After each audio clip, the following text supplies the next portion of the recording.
Hey guys, welcome back to my channel. तो आज के इस वीडियो में मैं आपको एक्सप्लेन करने वाली हूँ 2024 में आई सीरीज मिथ्या सीजन 2। इसका सीजन 1 मैंने पहले एक्सप्लेन कर दिया है, तो अगर आपने उसे नहीं देखा तो उसकी लिंक आपको कमेंट सेक्शन में मिल जाएगी। तो चलिए विदाउट वेस्टिंग टाइम सीजन 2 का एक्सप्लेनेशन स्टार्ट करते हैं। तो जैसे कि हमने सीजन 1 में देखा था कि जूही एक प्रोफेसर है और उसकी शादी नील के साथ हुई थी। उनकी शादी को काफ़ी साल हो गए थे और वो बेबी के लिए ट्राई कर रहे थे, लेकिन उन्हें बेबी हो नहीं रहा था। तभी जूही की मुलाकात उसकी एक स्टूडेंट रिया से होती है और पहली मुलाकात में उनके बीच झगड़ा हो जाता है, जिसके बाद जूही को लगता है कि रिया उसे स्टॉक कर रही है और उसे पता चलता है कि रिया कोई और नहीं बल्कि जूही की सौतेली बहन है। एक्चुअली जूही के पापा भी एक फेमस राइटर है और उनका एक औरत के साथ अफेयर हो गया और उसी से उन्हें रिया हुई थी। लेकिन जूही के पापा ने रिया की माँ को एक्सेप्ट करने से मना कर दिया, इसलिए उन्होंने खुद को ख़त्म किया।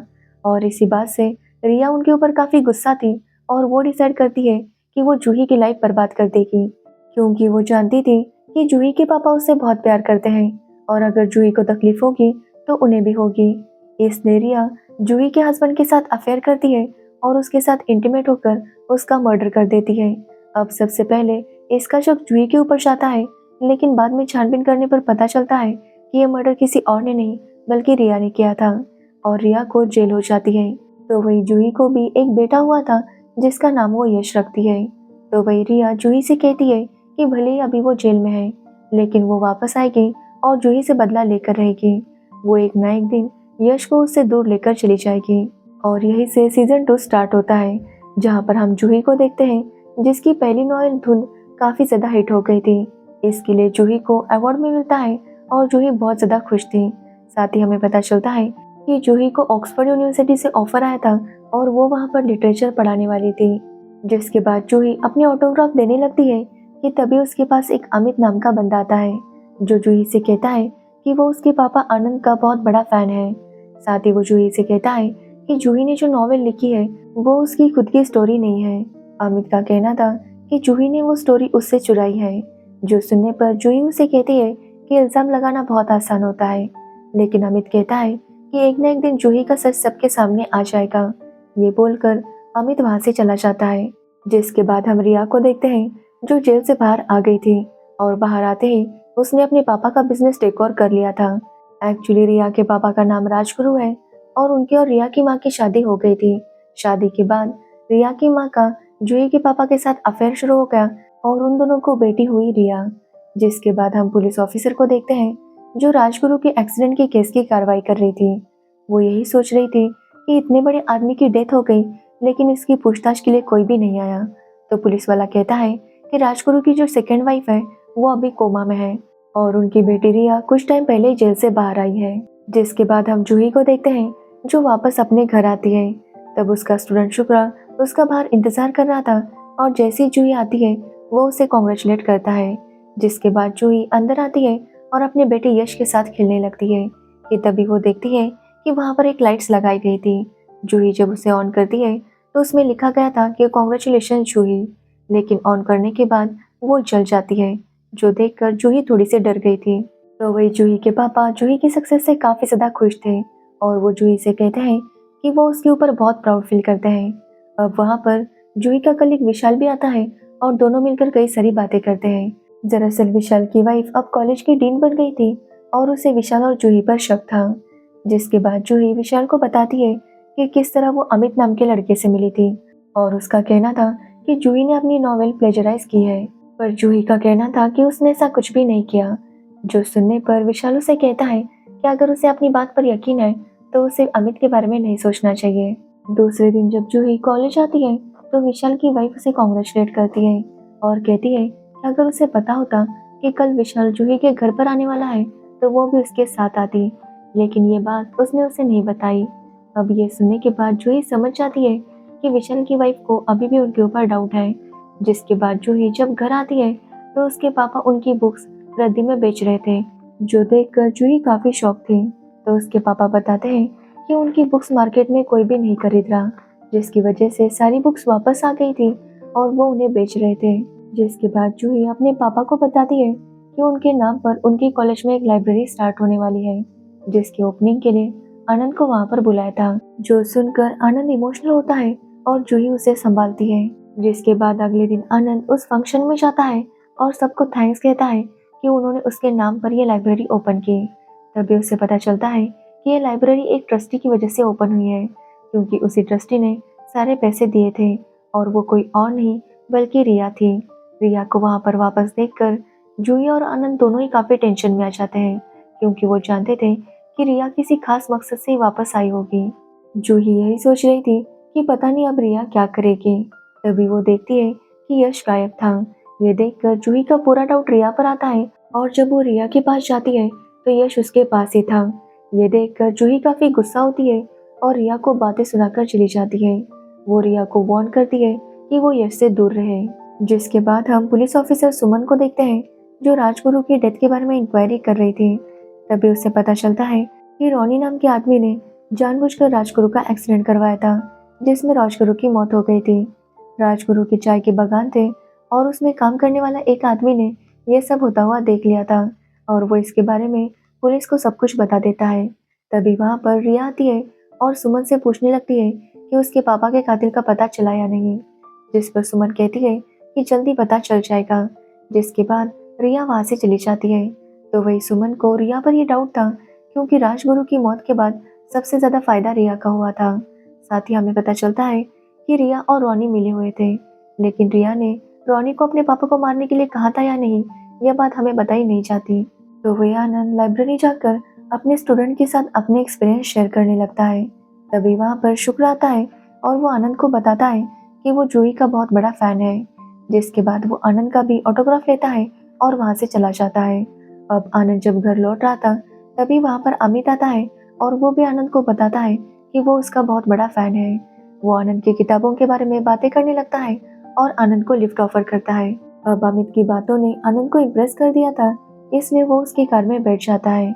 जिसके बाद अमित आनंद से कहता है कि उनकी बेटी जूही की नॉवेल काफी हिट हो गई, लेकिन वो नॉवेल जूही ने उसकी स्क्रिप्ट से प्लेजराइज की है। जो सुनने के बाद आनंद काफी शॉक था। अमित उसे एक लीगल नोटिस देता है और वहां से चला जाता है। जिसके बाद आनंद तुरंत जूही के पास आता है और उसे अमित के बारे में पूछने लगता है। तो जूही उसे बताती है कि वो अमित से मुंबई में मिली थी और तब अमित का कहना था कि जूही ने उसकी नॉवेल प्लेजराइज की है, लेकिन जूही कहती है कि ऐसा कुछ भी नहीं है, वो नॉवेल उसने खुद से लिखी है और अमित जानबूझकर उसके पीछे पड़ा है। और जूही को पूरा यकीन है कि रिया और अमित मिले हुए हैं और वो जानबूझकर उसे परेशान कर रही है। लेकिन जूही के पापा उसे समझाते हैं कि उन्हें जल्दी कुछ करना होगा, क्योंकि अमित उन्हें लीगल नोटिस देकर गया था।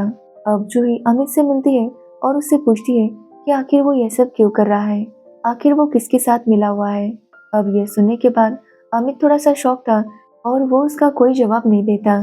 तो वही हम आनंद को देखते हैं, जो रिया को डांट रहा था कि वो उसकी फैमिली से दूर रहे, लेकिन रिया कहती है कि वो भी तो उसकी फैमिली है। जिस पर आनंद कहता है कि वो जानता है कि अमित को भी रिया ने ही भेजा है, लेकिन रिया कहती है कि पता नहीं क्यों ये लोग हमेशा उसके ऊपर डाउट लेते हैं। कल भी उस पर डाउट लिया गया था कि उसी ने यश को गायब किया है, लेकिन उसने ऐसा कुछ भी नहीं किया था। ये बोलकर रिया वहां से चली जाती है। जिसके बाद रिया अमित से मिलती है और उन दोनों की बातों से पता चलता है कि वो दोनों सच में मिले हुए थे और अमित को रिया ने ही भेजा था ताकि वो जूही को परेशान कर सके। एक्चुअली अमित एक राइटर बनना चाहता था, लेकिन उसकी फाइनेंशियल कंडीशन इतनी अच्छी नहीं थी और ना ही उसके पापा उसे सपोर्ट करते थे। लेकिन रिया उसे वादा करती है कि अगर वो उसका साथ देगा तो वो बहुत बड़ा राइटर बनेगा। यह सुनने के बाद अमित खुश हो जाता है और रिया उसे हक करके वहां से चली जाती है। तो वही आनंद ने जूही को अवार्ड मिलने की खुशी में अपने घर में पार्टी रखी थी। वो जूही के ऊपर काफी खुश था और वो जूही से कहता है कि वो उसके लिए कुछ भी कर सकता है। तो वही जूही भी बहुत ज्यादा खुश थी।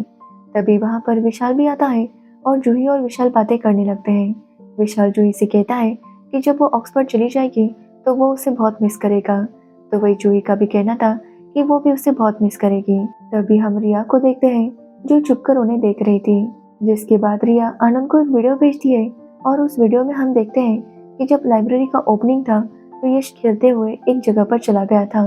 वहां से वो गड्ढे में गिरने वाला था कि तभी वहां पर रिया गई और उसने उसे बचा लिया। पर तभी वहां पर जूही आई और उसे ऐसा लगा कि रिया ने ही यश को गायब किया था।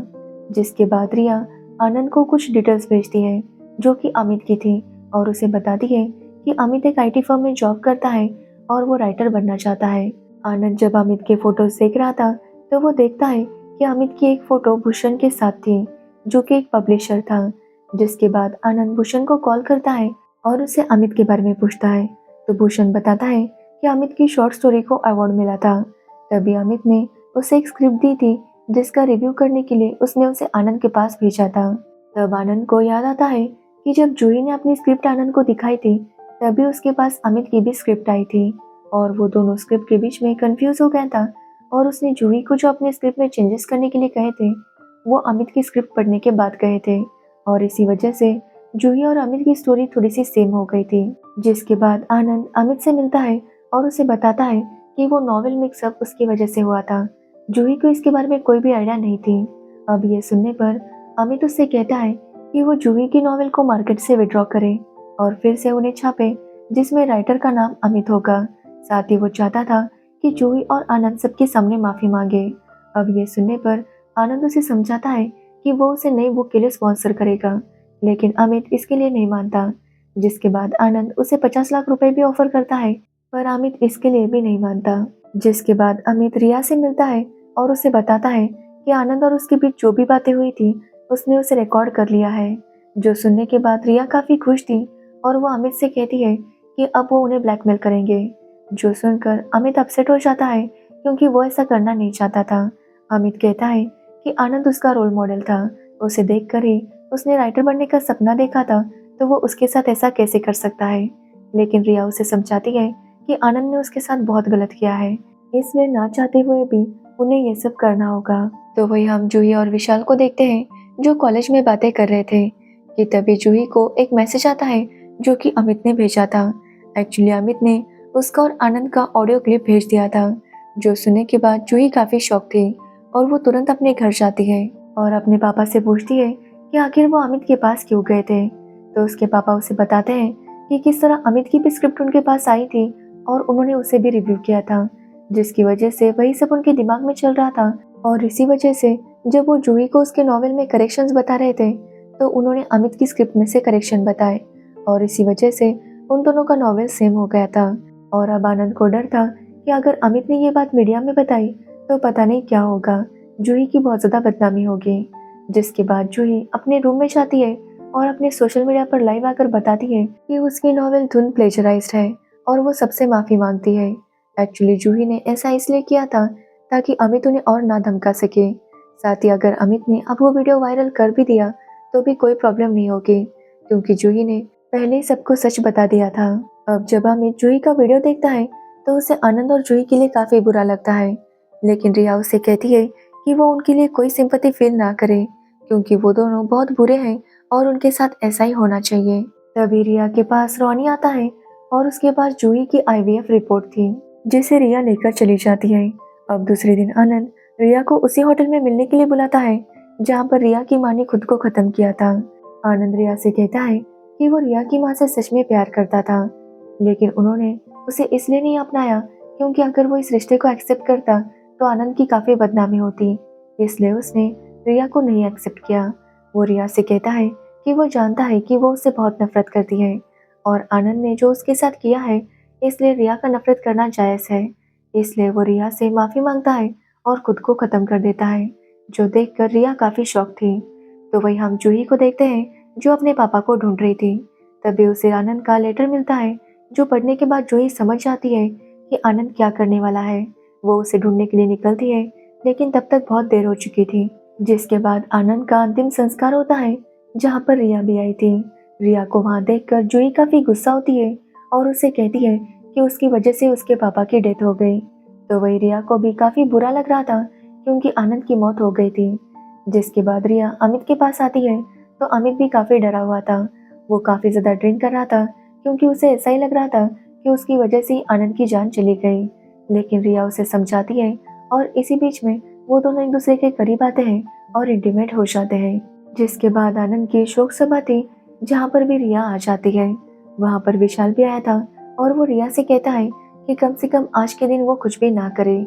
जिसके बाद रिया देखती है कि विशाल यश के साथ काफी अच्छे से खेल रहा था और ऐसा लगता है कि रिया को विशाल पर डाउट था।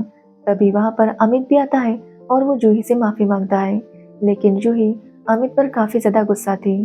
तो वही रिया विशाल का ग्लास लेती है और उसे रोनी को देती है और कहती है कि वो इसका डीएनए टेस्ट करवाए। जब रोनी डीएनए टेस्ट करता है तो रिया के सामने सब कुछ सच आ जाता है और यहाँ पर हमें पता चलता है कि एक्चुअली यश विशाल का बेटा है।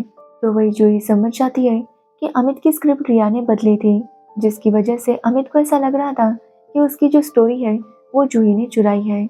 इसलिए जूही रिया के पास आती है और उसे कहती है कि अभी वो पुलिस के पास जाएगी और रिया की सच्चाई सबके सामने लाएगी।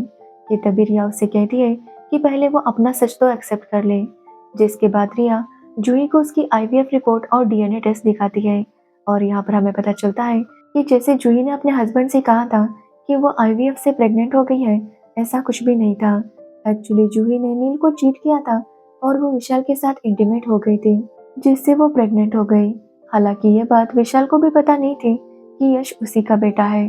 अब ये सब सुनने के बाद जूही चुप हो जाती है और वो पुलिस स्टेशन जा नहीं सकती थी, क्योंकि अगर उसने ऐसा किया तो रिया सबको बता देगी कि यश विशाल का बेटा है। रिया जूही से कहती है कि वो भी अपनी बाप की तरह ही चीटर है, इसलिए वो नहीं चाहती कि यश उसके साथ रहे। इसलिए रिया उससे कहती है कि वो यश को लेकर यहाँ से कहीं दूर चली जाएगी, क्योंकि वो जानती है कि जूही एक अच्छी माँ नहीं बन पाएगी। अब ये सुनने के बाद जूही डर जाती है कि तभी अगले दिन वो पुलिस स्टेशन जाती है, क्योंकि यश किडनैप हो चुका था। अब जब वो सीसीटीवी चेक करते हैं तो वो देखते हैं कि रिया जैसा ही कोई यश को किडनैप करके ले जा रहा था। हालांकि चेहरा नहीं दिखाई दे रहा था, लेकिन उसने कपड़े बिल्कुल रिया की तरह ही पहने थे। जिसके बाद पुलिस वाले रिया के घर जाते हैं और उसके घर की तलाशी लेने लगते हैं। वहां पर उन्हें यश तो नहीं मिलता, लेकिन रिया का सेम वो कोट मिल जाता है जो कि किडनैपर ने पहना था, जो देखकर जूही रिया पर गुस्सा होती है और उन दोनों में झगड़ा शुरू हो जाता है। लेकिन पुलिस वाले उन्हें शांत करवाते हैं और यश को रिया के स्टेट में ढूंढने लगते हैं। उन्हें वहां पर एक छोटा सा शेल्टर दिखाई देता है और उसके अंदर जाने पर वहां पर शुक्र बेहोश पड़ा था, जो देखकर जूही काफी डर जाती है और रिया से लड़ने लगती है कि यश कहाँ पर है। वो कहती है कि वो जानती है कि यश उसके साथ ही होगा, क्योंकि यश को यहीं पर होना चाहिए था और यश यहाँ पे नहीं है। जो सुनने पर पुलिस ऑफिसर जूही से पूछती है कि जूही को कैसे पता कि यश को यहीं पर होना चाहिए। जिसके बाद जूही उसे बताती है कि कल उसे रिया ने धमकी दी थी कि वो यश को उससे दूर लेकर जाएगी। इसलिए जूही ने ये प्लान बनाया था ताकि पुलिस वाले किडनैपिंग के केस में रिया को पकड़ सके। उसने यश को शुक्र के साथ वहां पर भेज दिया था, लेकिन अभी शुक्र बेहोश था और यश सच में किडनैप हो चुका था। तो वही हम रिया को देखते हैं, जो खुद भी काफी टेंशन में थी, क्योंकि उसने सच में यश को किडनैप नहीं किया था और उसे यश की काफी चिंता हो रही थी। रिया ये बात अमित को बताती है और अमित भी उसे यही कहता है कि यश मिल जाएगा। जिसके बाद रिया रोनी को कॉल करने लगती है, लेकिन रोनी उसका कॉल रिसीव नहीं कर रहा था। इसलिए रिया रोनी के घर जाती है तो उसे पता चलता है कि रोनी ने रिया के घर में हर तरफ कैमरास लगाए थे और वो रिया को कंटिन्यूसली देखा करता था। यहाँ तक कि रिया के बेडरूम में भी उसने कैमरा लगाया था, जो देखकर रिया काफी शॉक थी और वो समझ जाती है कि रोनी उससे कितना ज्यादा ऑब्सेस्ड है। वो रोनी को कॉल करती है तो रोनी उसे बताता है कि उसी ने यश को किडनैप किया है। रोनी कहता है कि वो जानता है कि रिया यश से कितना प्यार करती है और उतना ही प्यार वो भी रिया से करता है, इसलिए वो उसके लिए कुछ भी करने के लिए तैयार है। अब ये सुनने के बाद रिया उसके साथ प्यार से बात करती है और उससे पूछती है कि वो कहाँ पर है। जिसके बाद रोनी उसे अपना एड्रेस दे देता है। अब रिया इस बारे में अमित को भी बताती है और उसे कहती है कि वो भी वहां पर आ जाए। जिसके बाद रिया वहां पर जाती है तो यश वहां पर रोनी के साथ था, लेकिन रोनी रिया से कहता है कि वो ऐसे ही यश को उसे नहीं देखा। जिस पर रिया कहती है कि वो किस करने के लिए तैयार है, लेकिन रोनी कहता है कि वो उसके साथ और भी बहुत कुछ करना चाहता है। तभी वहां पर अमित भी आता है, जिसे देखकर रोनी गुस्सा हो जाता है और वो रिया के ऊपर हमला करने वाला था कि तभी अमित उसके ऊपर हमला कर देता है, जिसकी वजह से रोनी की वहीं पर मौत हो जाती है। अब ये देखकर रिया उसे कहती है कि उन्हें जल्दी से यहाँ से निकलना होगा। अब रिया वहाँ से यश को लेती है और अमित के साथ वहाँ से निकल जाती है। तो वही पुलिस वालों को एक बच्चे की बॉडी मिलती है, जो देखकर जूही कहने लगती है कि ये यश नहीं है। एक्चुअली उस बच्चे का चेहरा बुरी तरह से बिगड़ गया था। एक्चुअली ये सब रोनी ने किया था। उसी ने एक बच्चे की बॉडी को वहाँ पर छोड़ा था ताकि पुलिस वाले गुमराह हो जाए। तो वही उस बॉडी को देखने के बाद जूही की हालत खराब हो गई थी, इसलिए उसे हॉस्पिटल में भर्ती कर देते हैं। तो वही रिया यश को लेकर अपने घर आती है और उसके साथ खेलने लगती है। लेकिन अमित काफी टेंशन में था क्योंकि उसके हाथ से एक मर्डर हो गया था। पर रिया उसे कहती है कि वो ज्यादा गिल्ट में ना रहे क्योंकि रोनी उन्हें मारने वाला था, इसलिए अमित ने उसे मारकर अच्छा किया। जिस पर अमित कहता है कि अब तो यश मिल गया है, इसलिए उन्हें यश को जूही को लौटाना चाहिए। लेकिन रिया इसके लिए मना करती है और कहती है कि शायद भगवान की भी यही इच्छा है कि वो और यश साथ रहे, इसलिए वो यश को अपने साथ कहीं दूर लेकर जाएगी और उसे बहुत खुश रखेगी। तो वही जूही से मिलने विशाल आता है और जूही विशाल को भी यही बताने लगती है कि वो बॉडी यश की नहीं थी। तो वही रिया अमित से कहती है कि वो चाहती है कि अमित वो और यश नेपाल जाए और वहां से अपनी जिंदगी की नई शुरुआत करे। अब ये सुनने के बाद अमित भी इसके लिए मान जाता है। लेकिन रात को वो जूही के पास आता है और उसे बताता है कि यश जिंदा है। सबूत के लिए वो उसे यश का खिलौना दिखाता है, जो देखकर जूही को यकीन हो जाता है कि यश अमित के पास है। अमित उसे बताता है कि रिया उसे लेकर नेपाल जाने वाली है, लेकिन वो चाहता है कि जूही जल्दी से आकर यश को लेकर जाए। लेकिन जूही जानती थी कि ऐसा करना आसान नहीं होगा, इसलिए वो अमित के साथ एक प्लान बनाती है। अब दूसरे दिन रिया जब उठती है तो अमित उसे बताता है कि वो जूही से मिलने गया था और उसने जूही को यकीन दिलाया कि यश जिंदा है और उनके पास है। अमित रिया से कहता है कि अगर उन्हें यहाँ से जाना है और अपनी जिंदगी की नई शुरुआत करनी है तो उन्हें जूही को खत्म करना होगा ताकि वो वापस कभी उनके पास ना आ सके। अब ये बातें सुनकर रिया भी इसके लिए मान जाती है और वो कहती है कि वो जूही को यहाँ पर बुलाएगी, जिसके बाद अमित जूही को मार दे। अब वो दोनों जूही को वहाँ पर बुलाते हैं और जूही भी यश को लेने के लिए वहाँ पर आ जाती है। जिसके बाद अमित एक इंजेक्शन बनाता है जो कि वो जूही को देने वाला था, लेकिन तभी अचानक से वो इंजेक्शन वो रिया को देता है, जिससे रिया बेहोश हो जाती है।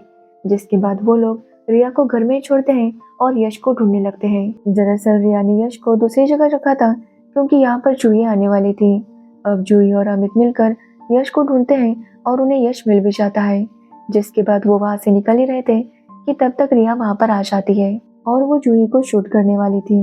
लेकिन अमित रिया को समझाता है कि जूही यश की माँ है तो यश को जूही के साथ ही रहना चाहिए। जो सुनने के बाद रिया गुस्सा हो जाती है और अमित पर गोली चलाती है।